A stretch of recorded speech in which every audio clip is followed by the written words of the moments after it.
Well, Taylor Parker has been sentenced to death for capital murder. She was found guilty of murdering 21-year-old Reagan Hancock as well as Hancock's unborn baby girl. The Bowie County jury deliberated for an hour and a half before returning the guilty verdict. Now, back in October of 2020, Parker killed the pregnant mother and cut her unborn baby from her womb. Hancock died at the scene. Her baby was pronounced dead at an Oklahoma hospital. This is the true story of Taylor Renee Parker, a 27-year-old young lady who took the life of her 34 weeks pregnant friend, Reagan Simmons Hancock, by bludgeoning her with a hammer and cutting the unborn baby from her womb, attempting to steal the child and pass it off as her own. The final moments of life are often the hardest to imagine, until you find yourself standing in the shadow of your own execution. The cold walls of the prison feel even more suffocating when you're staring down your own fate. For some, the execution path is swift. For others, it's an agonizing wait filled with uncertainty. But what really happens in that final hour? What goes through the mind of someone who knows the end is imminent? In this case, we're about to dive into a chilling story where the countdown to death wasn't just a matter of time. It was a harrowing ordeal that stretched the limits of human emotion. A woman who had committed an unimaginable crime now faced the consequences. But the true horror lay in the complex psychological journey she endured while awaiting the executioner's final call. It's not just the criminal who suffers. The victims' families, the public, and even those tasked with carrying out the sentence bear a heavy burden. Imagine knowing the exact moment your life will end, knowing there's no turning back. For some, this knowledge brings peace. For others, it's the very definition of torment. The moment of execution is far more than the physical act.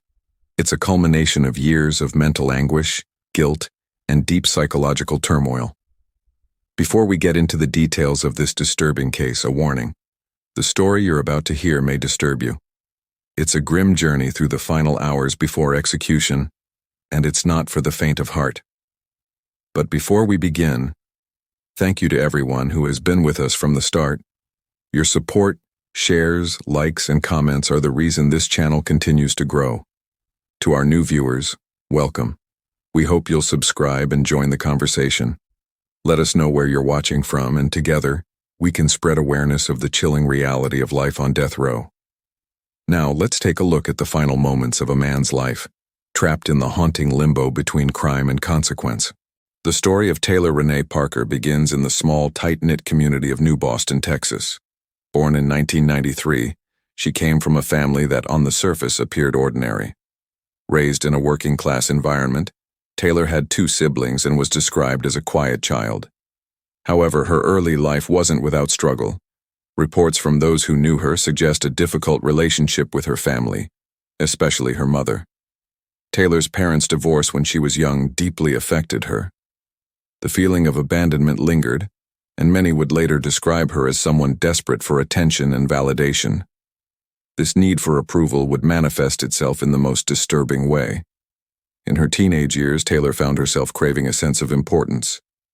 But despite outward appearances, she was struggling with feelings of inadequacy. She was known to embellish the truth about her life, creating stories about relationships and experiences she never had. As she grew older, Taylor's behavior became more erratic, and her fabrications became even more elaborate. The lies grew to such an extent that it seemed she was building an alternate reality to escape her own feelings of worthlessness. While she had no history of criminal behavior before the murder, her manipulative nature and desire to be seen as something she wasn't began to take shape during these formative years. Those who interacted with her described someone who had an intense need to be loved and admired. Little did anyone know, this would eventually evolve into something far darker. On the morning of October 9, 2020, Taylor Parker's life took a horrific turn. At 27 years old, she had been living a lie for months. She had convinced her boyfriend and those around her that she was pregnant with his child.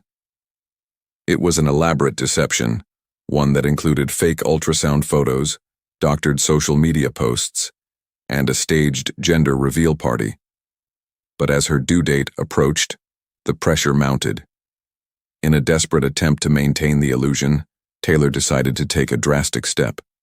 She reached out to Reagan Hancock, a pregnant woman she had befriended, and lured her into a trap.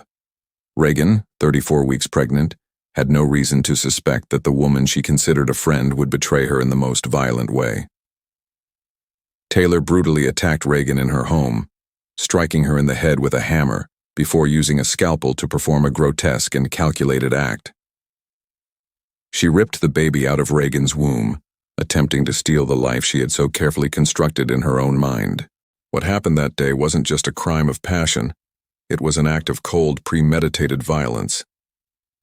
Taylor's obsession with maintaining her pregnancy lie pushed her to a breaking point, where she believed that taking Reagan's child would make everything right.